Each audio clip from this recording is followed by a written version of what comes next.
here we are, video number 2 coming at you. This time, Tier 6 Japanese medium tank. I'm in the good old Russian Tier 5 tank destroyer, the SU-85. This time I'm in a pretty much a strictly Tier 5-4 match, which this is a pretty good matchup for the SU-85, especially when you have the top gun equipped, which is an 85mm. Pretty good fire rate on it, pretty decent damage. Do anywhere between about 150 to 250 damage, depending on the target. Pretty good aim time, and I like the low profile of this thing as well. As you can kind of see here, it's a very nice kind of flattish tank. Very good for making use of bushes. This way you're not having to, if you're in like a big giant tank like the KV-2, you're not having to worry of too small of a bush. And yes, I realized that I drove into that rock. I was trying to type out this message, being a little corrective for this Panzer IV H, where he said for the motherland, and I had to correct him and say, wouldn't it be for the fatherland for you? But just a little side note. As you can already tell, this is the encounter game mode, where we have the one capture point. I was hoping that I'd be able to see targets from this far back, but I probably wouldn't have to have the binoculars equipped in order to see anything from this far back. Though this range, I doubt even the binoculars would have helped. But yeah, you can always hope, I guess. So otherwise, this really would have been a pretty good spot to shoot from. Suppose I could have tried to do blind fire on targets that are lit up, but that would just be too much of a waste of ammo and credits to do that. So I figured I'll just move up. Be the easiest option.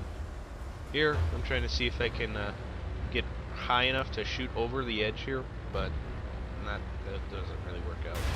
So I'm just pushed right past it. This is the typical spot for tank destroyers to hide out, or heavy tanks that really don't know what they're doing. Like to be a waste. This is where you would find most of your tank destroyers that go up to this end of the map. You love sitting back here because you have some nice cover to your right that'll help absorb some shots, and it gives you a quick place to back up behind. Place is pretty much already safe, and you get a good view of shots or targets over there. This whole time I was hoping that that little light tank would pull up back enough for me to be able to nail him, but after watching a while, I knew this Crusader knew what he was doing, because he refused to back up from there. He rather would have died behind that rock than back up into my sights. But it's always interesting to find players like that actually know what they're doing in these kind of tier matches. They come far and few. This KV-1 made the biggest mistake of his life by pulling out like that. As you can see, he knew where I was, because I don't have any bush to conceal myself. So I do this shoot and pull back kind of thing. I don't know why, but he keeps poking out further than backing up. It's really kind of a bad idea. The quote-unquote peekaboo technique is not a good technique at all. It rarely works the way it should. Somehow that medium 3 got in the way of my shot. But details. I get some very nice hits over here. Blind shot the T-14. That was very nice. I love it when I do that. Then we got that little heavy tank pushing down there. Take another blind shot where I think medium 3 is. And I hit. Got this VK 301H tier 5 heavy tank. It's very weak. I decided to prioritize on the heavy, on the KV1. Take him out. The KV1 down there managed to take out the little VK heavy tank. He's getting blindsided by the Stug 3B. I take a shot, take him out. Get hit by the Hetzer and get grazed by the grill shot. Try to do a quick shot there, but it lands short. Fire again into the Marder 38T, nail him. Just got one more shot to take on him. Artillery, or the Valentine, actually gets him. There's that little light tank behind me there. There's certain light tanks in this game that are good for scouting and ones that you just don't scout with. That's one of those tanks that you just don't scout with. It's as slow as the Matilda and the Churchill 1 and 7, but it gets a pretty decent gun on it, I gotta say. Does fairly well for the matches that it gets, and plus it has very bouncy armor similar to the Matilda 4. Get some shots on this Panzer 4H over here. He just kind of sits out in the open for whatever reason. Notice a lot of people in this match ended up doing that. Here I decided it's time to push forward a little bit. Our light tank is moving forward to do some spotting. I try and see if I can hit that medium tank up there, but too many hills are in the way.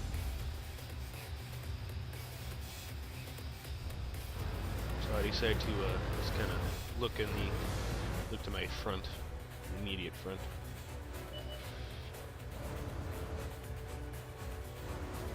At this point, we have a heavy tank in the eastern area that spotted one of their artillery.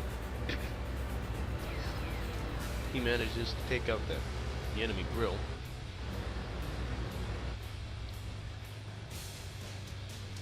That medium tank that was going off the hill there is chasing after a light tank, but the enemy's T1 heavy ends up taking out our light tank. I get to put a shot or two into him here.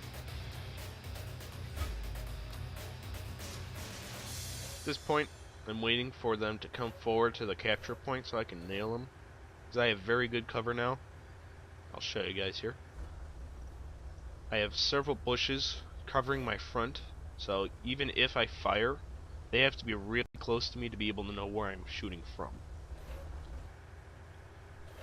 Those are always the best instances to find, when you have several, like 2 or more bushes in front of each other.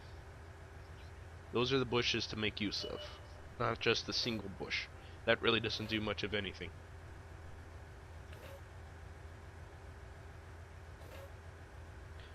You're going to notice that's where you find a lot of your invisible tanks, is behind those bushes that are stacked in front of each other. So that way they are provided with the best cover to make sure they stay undetected.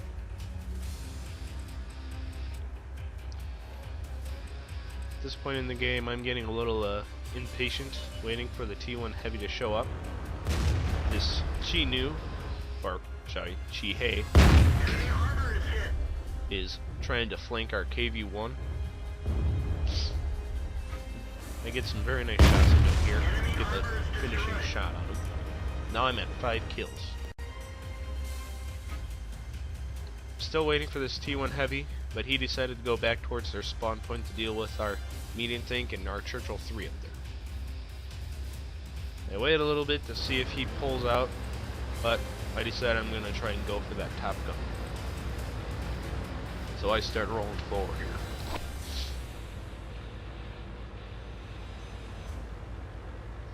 This whole match was pretty darn awesome, I gotta say. You can see why a lot of people enjoy using the SU-85, and I know that the SU-100 gets a lot of praise as well.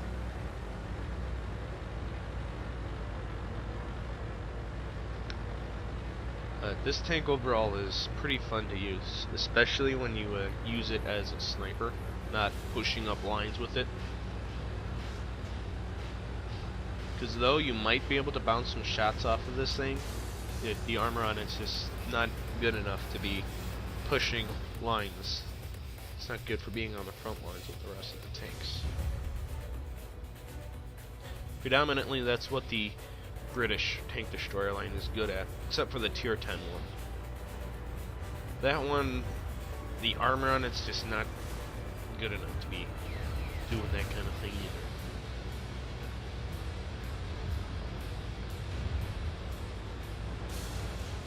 either. As I desperately try to get up this hill here, the Churchill 3 ends up taking out the T1 Heavy. No big deal. That's just the way it goes. Oh, that was replay number 2 for the day. Best is yet to come, and that one's going to be pretty exciting, I gotta say. Can't wait to show you guys it. Alright, this is Sergeant Gustav signing off for now.